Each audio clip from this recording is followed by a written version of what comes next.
아버지의 서랍에서 발견된 낡은 일기장. 그 첫 페이지에는 이런 글이 적혀 있었습니다. 천국으로 보내는 편지. 저는 그 순간 온몸이 떨렸습니다.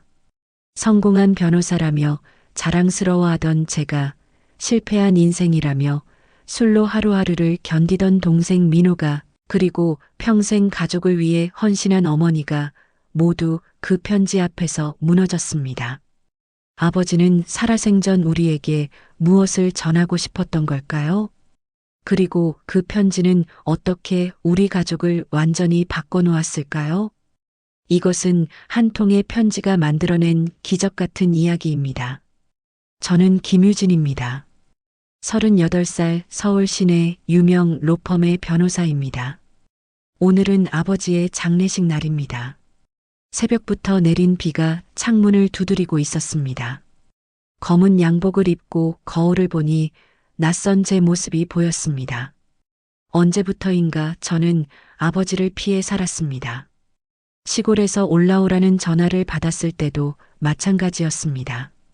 유진아, 아버지가 많이 아프시다. 어머니의 목소리는 떨리고 있었습니다. 하지만 저는 중요한 재판이 있다며 며칠 더 미뤘습니다. 그리고 이틀 후 아버지는 세상을 떠나셨습니다. 고향집으로 향하는 고속도로는 빗길이었습니다. 운전대를 잡은 손이 계속 떨렸습니다. 라디오에서는 경쾌한 음악이 나왔지만 꺼버렸습니다. 적막한 차 안에서 아버지의 마지막 목소리를 떠올렸습니다. 유진아, 아버지는 너를 자랑스럽게 생각한다. 그게 아버지가 제게 하신 마지막 말이었습니다. 전화 너머로 들린 기침 소리가 지금도 귓가에 맴돕니다. 고향집에 도착하자 낯익은 얼굴들이 보였습니다. 동생 민호는 이미 와 있었습니다. 붉게 충혈된 눈, 술 냄새가 났습니다. 누나 왔네. 그가 중얼거렸습니다. 어머니는 눈물도 마른 채 조문객들을 맞고 있었습니다. 유진아, 고생했다. 어머니의 손은 차갑고 거칠었습니다. 평생 가족을 위해 일만 하신 손이었습니다. 빈소에 놓인 아버지의 영정사진을 보는 순간 가슴이 먹먹해졌습니다. 언제나 환하게 웃으시던 모습이었습니다. 목수였던 아버지의 손은 늘 거칠었지만 저를 어루만질 때는 따뜻했습니다. 아버지, 무릎을 꿇고 절을 올렸습니다. 그제야 눈물이 쏟아졌습니다. 장례식장에는 많은 사람들이 왔습니다. 마을 이장님, 교회 목사님, 아버지가 집을 지어드린 동네 사람들, 모두들 아버지를 그리워했습니다. 성우 형은 정말 좋은 사람이었어. 가난했지만 누구보다 마음이 따뜻했지. 사람들의 말을 들으며 저는 부끄러워졌습니다. 성공했다고 생각했던 제가 정작 아버지에 대해서는 아무것도 몰랐습니다. 민호는 계속 술을 마셨습니다. 왜 이렇게 빨리 가셨어? 그가 중얼거렸습니다. 34살이지만 여전히 아이 같았습니다. 직장을 전전하며 실패만 거듭하던 민호에게 아버지는 마지막 의지처였을 것입니다. 장례를 치르는 3일 동안 저희는 거의 대화하지 않았습니다. 조문객들 앞에서는 예의를 지켰지만 둘만 있을 때는 어색했습니다. 어린 시절 그렇게 가까웠던 남매 사이였는데 언제부터인가 멀어졌습니다. 마지막 날 밤 모든 조문객이 돌아간 후였습니다. 어머니가 저희를 불렀습니다. 유진아, 민호야, 너희들에게 보여줄 게 있다. 어머니는 저희를 아버지의 방으로 이끌었습니다. 오래된 나무 책상이 그대로 있었습니다. 아버지가 평생 사용하셨던 책상이었습니다. 목수 도구들과 설계 도면들이 여전히 정리되어 있었습니다. 아버지가 돌아가시기 전에 하신 말씀이 있어. 어머니의 목소리가 떨렸습니다. 만약 내가 먼저 가게 되면 책상 서랍을 열어보라고 하셨단다. 어머니의 손이 서랍 손잡이에 닿았습니다. 삐걱 소리를 내며 서랍이 열렸습니다. 그 안에는 낡은 공책 한 권이 있었습니다. 갈색으로 변색된 표지에는 아버지의 글씨로 이렇게 적혀 있었습니다. 천국으로 보내는 편지. 민호가 먼저 손을 뻗었습니다. 이게 뭐야? 그의 목소리에 떨림이 섞여 있었습니다. 저는 가슴이 두근거렸습니다.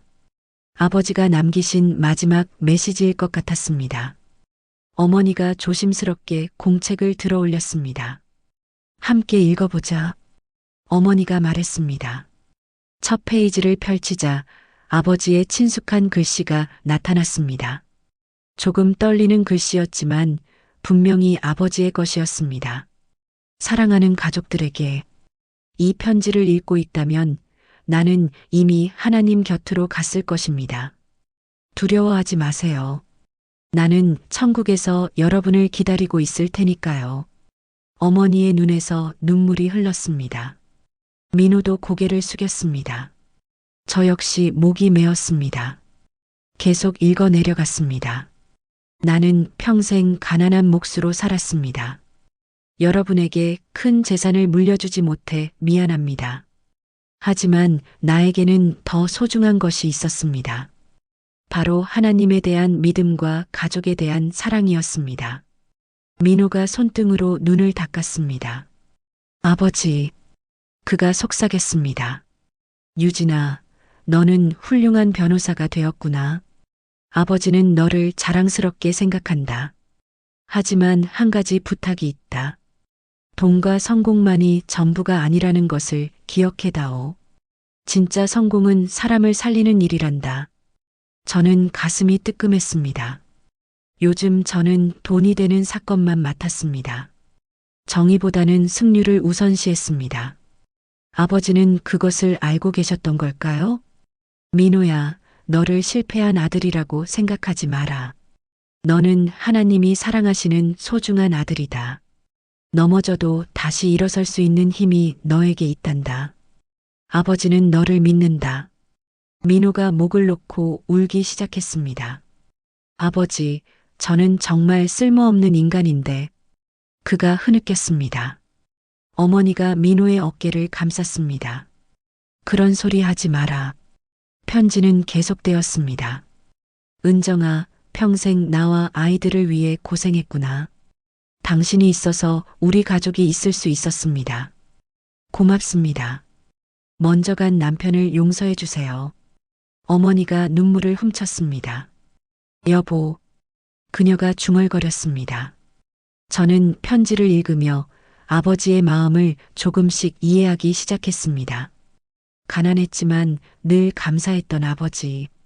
가족을 위해 매일 밤 기도했던 아버지. 저희는 그런 아버지의 마음을 모르고 살았습니다. 이 편지를 읽는 여러분에게 당부하고 싶습니다. 서로 사랑하고 용서하세요. 하나님은 언제나 여러분과 함께 계십니다. 그날 밤 저희는 늦도록 편지를 읽었습니다. 아버지가 써놓으신 이야기들 하나하나가 저희 가슴에 깊이 박혔습니다. 편지를 읽은 다음 날부터 저는 이상했습니다. 서울로 돌아와서도 아버지의 말씀이 계속 머릿속에 맴돌았습니다. 진짜 성공은 사람을 살리는 일이란다. 월요일 아침 로펌에 출근했습니다. 책상 위에는 새로운 사건 파일들이 쌓여 있었습니다. 대부분 대기업의 소송 건들이었습니다. 수임료도 높고 승소 가능성도 큰 사건들이었습니다. 하지만 마음이 편하지 않았습니다. 정말 이런 일이 사람을 살리는 일일까요? 점심시간에 민호에게 전화를 걸었습니다. 민호야, 어떻게 지내? 그냥 그래. 누나는? 나도 그냥. 편지 생각이 자꾸 나. 민호가 한숨을 쉬었습니다. 나도 그래. 아버지 말씀이 자꾸 생각나. 근데 누나, 나 정말 변할 수 있을까? 왜 그런 소리 해? 난 34살인데 변변한 일자리 하나 없어. 술만 마시고 살았어. 이런 내가 뭘 할 수 있겠어? 저는 할 말이 없었습니다. 저 역시 변해야 한다는 생각은 들지만 구체적으로 어떻게 해야 할지 몰랐습니다. 그날 오후 새로운 의뢰인이 찾아왔습니다. 60대 할머니였습니다. 건설회사에서 일하다 다친 아들의 산업재해 소송을 부탁했습니다. 변호사님, 우리 아들이 공사장에서 떨어져서 다리를 다쳤어요. 그런데 회사에서는 아들 잘못이라고 해요.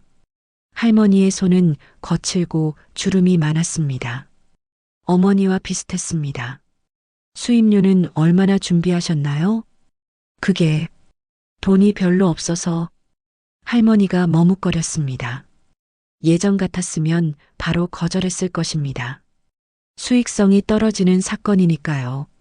하지만 아버지의 편지가 떠올랐습니다. 일단 자료부터 검토해 보겠습니다. 할머니가 고개를 깊이 숙였습니다. 고맙습니다, 변호사님. 그날 밤 집에 돌아와서도 마음이 복잡했습니다. 아버지라면 어떻게 하셨을까요? 아버지는 평생 가난한 사람들의 집을 지어주셨습니다. 때로는 공짜로 일해주시기도 했습니다. 며칠 후 민호가 갑자기 찾아왔습니다. 얼굴이 많이 상해 있었습니다. 무슨 일이야? 싸웠어. 술집에서. 또 술 마셨구나. 누나도 나 무시하는 거야? 민호의 목소리에 분노가 섞여 있었습니다. 그게 아니라 아버지는 나를 믿는다고 했는데 정작 가족들은 다 나를 포기했잖아. 민호가 눈물을 흘렸습니다. 34살 남자가 집에서 우는 모습이 안쓰러웠습니다. 민호야, 아직 늦지 않았어. 뭐가? 난 이미 다 망쳤어. 그때 아버지의 편지가 생각났습니다. 넘어져도 다시 일어설 수 있는 힘이 너에게 있다. 아버지가 뭐라고 하셨는지 기억해? 너는 하나님이 사랑하시는 소중한 아들이라고. 민호가 고개를 들었습니다. 빨간 눈이 저를 바라봤습니다. 정말 그럴까? 그럼 아버지가 거짓말하셨겠어? 그날 밤 민호는 제 집에서 잤습니다. 오랜만에 남매가 함께 있었습니다. 하지만 여전히 답을 찾지 못했습니다. 어떻게 살아야 하는지, 어떻게 변해야 하는지 막막했습니다. 일주일 후 어머니가 전화를 했습니다. 유진아, 민호야, 집에 좀 와라. 편지에 더 있단다. 저희는 급히 고향으로 향했습니다. 민호는 며칠간 술을 끊고 있었지만 여전히 불안해 보였습니다. 어머니는 저희를 다시 아버지의 방으로 이끌었습니다. 편지장을 펼치자 아직 읽지 않은 부분이 있었습니다. 여러분이 이 편지를 읽고 있다면 아마 많이 혼란스러울 것입니다. 어떻게 살아야 할지 모르겠다는 생각이 들 수도 있겠죠. 정확한 말이었습니다. 저희는 모두 혼란 속에 있었습니다. 하지만 답은 여러분 마음속에 있습니다. 하나님이 여러분에게 주신 사랑과 재능을 다른 사람을 위해 사용하세요. 그것이 진정한 행복입니다. 편지는 계속되었습니다. 유진아, 너의 법률 지식으로 약한 사람들을 도와줄 수 있단다. 민호야, 너의 따뜻한 마음으로 상처받은 사람들을 위로할 수 있어. 각자의 방식으로 사랑을 실천하는 것이 하나님의 뜻이란다. 민호가 입을 열었습니다. 누나, 나 결심했어. 술 끊을 거야. 그리고 봉사활동을 해볼까 해. 정말? 아버지 말씀이 맞아. 내가 받은 상처를 다른 사람들에게는 주고 싶지 않아. 저도 마음이 움직였습니다. 할머니의 산업재해 소송을 무료로 맡기로 했습니다. 그리고 앞으로는 돈보다 정의를 우선하기로 마음먹었습니다. 편지의 마지막 부분이었습니다. 마지막으로 가장 중요한 말을 하겠습니다. 서로 용서하세요. 과거의 상처와 원망을 내려놓고 새로운 시작을 하세요. 가족보다 소중한 것은 이 세상에 없습니다. 그 순간 저희는 서로를 바라봤습니다. 오랫동안 쌓인 서운함과 오해들이 있었습니다. 저는 민호를 무능하다고 생각했고 민호는 저를 차갑다고 여겼습니다. 민호야, 미안해. 너를 많이 챙겨주지 못했어. 누나야말로. 나 때문에 걱정 많이 했을 텐데. 저희는 서로 껴안았습니다. 어린 시절로 돌아간 것 같았습니다. 어머니도 눈물을 흘렸습니다. 우리 가족이 이렇게 화목할 줄 몰랐다. 그날 저희는 오랜만에 함께 교회에 갔습니다. 아버지가 평생 다니셨던 교회였습니다. 목사님이 반갑게 맞아주셨습니다. 성우 형님의 자녀들이 오셨네요. 형님이 얼마나 여러분을 자랑스러워 하셨는지 모릅니다. 예배 중에 찬송을 부르는데 눈물이 났습니다. 아버지가 늘 부르시던 찬송이었습니다. 저희 곁에 아버지가 계신 것 같았습니다. 예배 후 목사님이 말씀하셨습니다. 성우 형님이 돌아가시기 전에 하신 말씀이 있습니다. 자녀들이 하나님의 사랑 안에서 행복하게 살았으면 좋겠다고 하셨어요. 집으로 돌아와서 편지의 마지막 페이지를 읽었습니다. 내가 천국에 먼저 가더라도 두려워 말아라. 하나님은 너희와 함께 계신다. 언젠가 우리 다시 만날 그날 웃으며 껴앉아. 그로부터 6개월이 지났습니다. 저는 많은 것이 바뀌었습니다. 로펌에서 공익 변호사팀을 만들었습니다. 할머니의 산업재해 소송은 승소했습니다. 할머니가 눈물을 흘리며 고마워했을 때 정말 뿌듯했습니다. 이런 게 진짜 성공이구나 싶었습니다. 민호도 달라졌습니다. 술을 완전히 끊었습니다. 지금은 복지관에서 봉사활동을 하고 있습니다. 상처받은 아이들을 돌보는 일입니다. 누나, 아이들이 나한테 말하는데 진짜 재미있어. 내가 이런 일을 할 수 있을 줄 몰랐어. 민호의 얼굴에는 예전에 없던 활력이 있었습니다. 어머니는 요즘 교회 봉사에 더 열심히 하십니다. 혼자 사시는 할머니들을 돌보는 일을 하십니다. 아버지가 보고 계실 거야.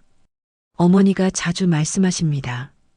저희는 매주 일요일마다 함께 예배를 드립니다. 예전에는 바빠서 못 갔는데 이제는 가장 소중한 시간입니다. 오늘은 아버지 일주기입니다. 묘지에 가서 성묘를 했습니다. 아버지 무덤 앞에서 저희는 그동안 있었던 일들을 말씀드렸습니다. 아버지, 편지 덕분에 우리 많이 변했어요. 저도 이제 의미 있는 일을 하고 있어요. 바람이 살랑 불었습니다. 아버지가 답하시는 것 같았습니다.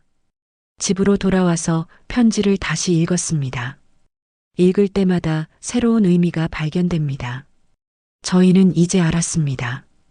아버지가 정말 원했던 것이 무엇인지, 단순히 성공하거나 돈을 많이 버는 것이 아니었습니다. 서로 사랑하고 이웃을 돕는 것이었습니다. 며칠 후 민호가 놀라운 소식을 전했습니다. 누나, 나 복지관에서 정식 직원으로 채용된대. 정말 축하해. 처음에는 봉사활동으로 시작했는데 일을 너무 잘한다고 하더라고. 민호의 눈에서 자신감이 보였습니다. 이제 더 이상 실패한 사람이 아니었습니다. 저도 새로운 소식이 있었습니다. 나도 변호사회에서 공익활동상을 받게 됐어. 와, 대단해. 아버지가 도와주신 것 같아. 그날 밤 저희는 어머니와 함께 오랜만에 가족 식사를 했습니다. 어머니가 정성껏 차려주신 밥상 앞에서 감사 기도를 드렸습니다. 하나님, 저희에게 좋은 아버지를 보내주셔서 감사합니다.